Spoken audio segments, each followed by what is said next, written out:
வணக்கம். நான் உங்கள் அன்பான சயின்டிஃபிக் வேதிக் அஸ்ட்ராலஜர் அஸ்ட்ராலஜி பேசுகிறேன். நல்லது நினைப்போம், நல்லதே நடக்கும். தொடர்ந்து நம்மளுடைய வீடியோஸ்லாம் நம்ம சேனலில் பார்த்துட்டு இருப்பீங்க நம்புகிறேன். எந்த விதத்திலையும் மூட நம்பிக்கையில் போகாமல் சயின்டிஃபிக் வேதிக் அஸ்ட்ராலஜி முறையில் நம்மளுடைய கர்மா எப்படி செயல்படுகிறது அப்படிங்கிறது எந்த வயசுலையும் மிகைப்படுத்தாமல் உள்ளது உள்ளவாறு பார்த்து கொண்டு இருக்கிறோம்.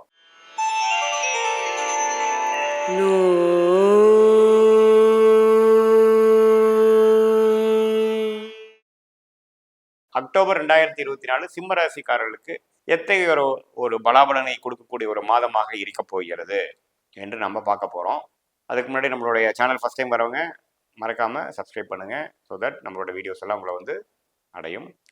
பிடிச்ச வீடியோஸை ஷேர் பண்ணுங்கள். இப்போ பார்த்தீங்கன்னா அக்டோபர் 2024 சிம்ம ராசிக்கு எப்படி இருக்குன்னு பார்க்கும் பொழுது ஆண்டு கிரகத்தில் எந்த வித பயிற்சியும் இல்லை, எந்த வித மாற்றம் இல்லைன்னு நம்ம தெரிந்து கொள்ள வேண்டும். 10ஆம் இடத்தில் குரு நீடித்திருக்கிறார். 7ஆம் இடத்தில் சனி இருந்து ராசியை பார்த்து கொண்டிருக்கிறார். 7ஆம் இடம் என்று சொல்லப்படுகிற மனைவி, நண்பர்கள், கொலீக்ஸ் எல்லாம் வாழ்க்கையில் அன்றாட நம்ம பார்க்கக்கூடியவர்கள் வந்து சனி 7ஆம் இடத்துல இருந்து ஒரு அலைச்சலும் மிக்சட் ரிட்டர்ன்ஸும் தொடர்ந்து கொடுக்கக்கூடிய அமைப்பு இருக்கு. 8ஆம் இடத்தில் ராகு இருப்பது நிறைய டிராவலிங் கொடுக்கக்கூடிய அமைப்பு, நீடித்து இருக்கக்கூடிய அமைப்பு இருக்குங்க. அதே சமயத்தில் உடல் நலம் அதெல்லாமே பார்த்துக்க வேண்டிய விஷயம் இருக்கு.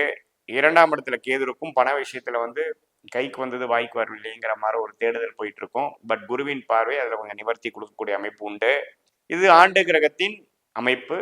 சிம்மராசிக்காரர்கள் மாத கிரகம் எப்படி இருக்குன்னு பார்த்தா ராசி அதிபதியாகிய சூரியனே பார்த்தீங்கன்னா இதுவரைக்கும் 2ஆம் இடத்துல குருவோட சேர்ந்து பார்வையில் இருந்த சூரியன் அக்டோபர் 17ஆம் தேதி 3ஆம் இடத்துக்கு மாறுகிறார். அது பார்த்தீங்கன்னா கொஞ்சம் ஒரு மாதிரியான ஒரு பயிற்சி தான். ஏன்னா ராசி அதிபதி 2ஆம் வீட்டில இருந்து குரு பார்வை பெற்றுட்டு இருந்தது. ஓரளவுக்கு சொகுசாவும் ஒரு பிரச்சனையை அவாய்ட் பண்ணக்கூடிய ஒரு அமைப்பு கொஞ்சம் இருந்துட்டு இருந்தது. 3ஆம் இடத்துக்கு நீச்சமா போகும்பொழுது பார்த்தீங்கன்னா மனக்கலக்கங்களும் கொஞ்சம் டிராவலிங்கும் சில விஷயங்களுக்கு சமாளிக்க முடியாமல் போகக்கூடிய அமைப்புகள் கொடுக்க வாய்ப்பு உண்டு. அதே சமயத்தில் சுக்கிரனும் 3ஆம் இடத்துல இருந்து 13ஆம் தேதி பார்த்தீங்கன்னா 4ஆம் இடத்துக்கு மாறுவது இடம் சார்ந்த விஷயங்கள், தாயார் விஷயங்கள், அது மாதிரி விஷயத்துக்கு சில சுப விரயங்கள் செய்யக்கூடிய அமைப்புகள் உண்டு. அதே சமயத்தில் புதன் 2ஆம் இடத்துலேருந்து 3ஆம் இடத்துக்கு அக்டோபர் 11ஆம் தேதியே மாறும் பொழுது பண விஷயத்திலையும் கொஞ்சம் எதிர்பார்த்த விஷயத்தில் கொஞ்சம் லேட் ஆகக்கூடிய அமைப்புகள் உண்டு. அதனால் முதல் ஆஃபை காட்டிலும் செகண்ட் ஆஃப் வந்து கொஞ்சம் ஜாக்கிரதையாகவும் கவனமாகவும் கொஞ்சம் பிளான் பண்ணக்கூடிய அமைப்புகள் இருக்குதுன்னு நம்ம தெரிஞ்சுக்கணும்.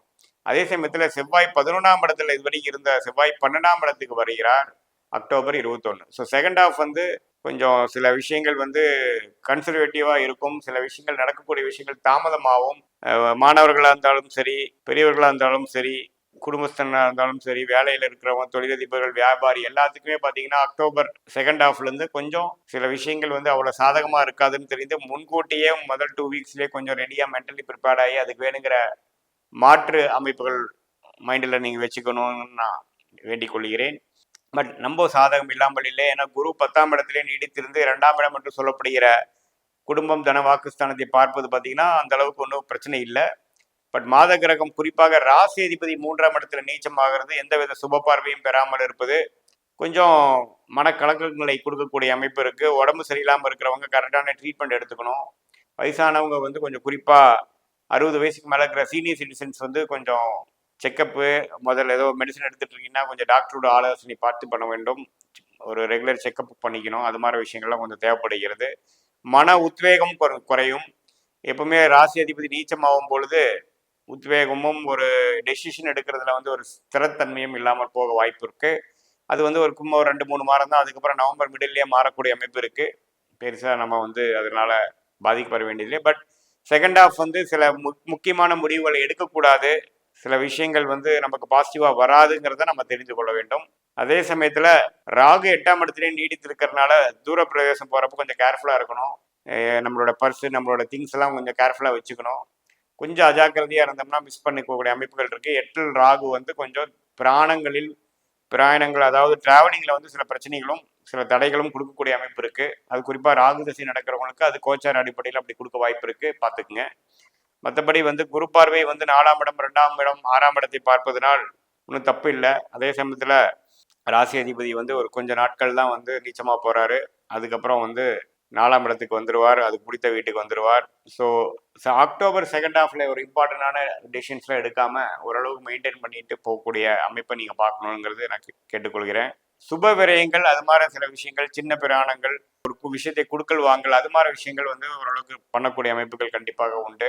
இதை தாண்டி அக்டோபருக்கு அப்புறம் நவம்பர்ல தான் அந்த ப்ராப்பர்ட்டி விஷயத்துல எல்லாம் கைவிடக்கூடிய, ஏன்னா 4ஆம் இடத்துக்கே வந்து சூரியன் வருகிறார். 4ஆம் இடத்து அக்டோபர் 13க்கு அப்புறம் சுக்கிரன் 4ஆம் இடத்துக்கு போகிறது பார்த்தீங்கன்னா ஓரளவுக்கு நல்ல அமைப்பு.